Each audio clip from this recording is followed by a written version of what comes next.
السلام علیکم ورحمۃ اللہ وبرکاتہ۔ لکھتے ہیں جی کہ آپ نے جواب میں فرمایا تو اس لحاظ سے اگر فرض کے پیچھے نفل نہیں پڑھ سکتے تو جو صدقہ کرے اپنے بھائی پر تو پھر اسے ہر حال میں امام ہی بننا پڑے گا۔ ہاں جی، جس نے نفل نماز پڑھنے والا جو ہے جب فرض والے کے ساتھ ہوگا تو پھر وہ امام ہی بنے گا، مقتدی نہیں بن سکتا، کیونکہ فرضوں کے پیچھے نفل نہیں ہوتی۔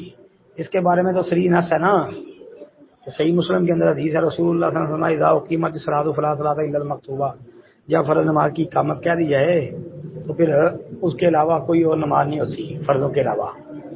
تو ظاہر بات ہے کہ فرض نماز کے ہوتے ہوئے نفل نہیں ہو سکتے، لیکن نفلوں کے ہوتے ہوئے فرض ہو جاتے ہیں۔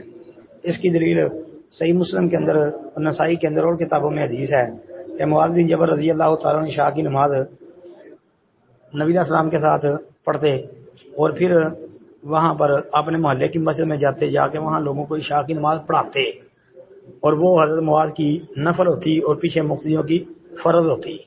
اور اس بارے میں حنفی علماء نے بھی اس کو تسلیم کیا ہے کہ وہ معاذ کی نفل نماز تھی۔ تو لہذا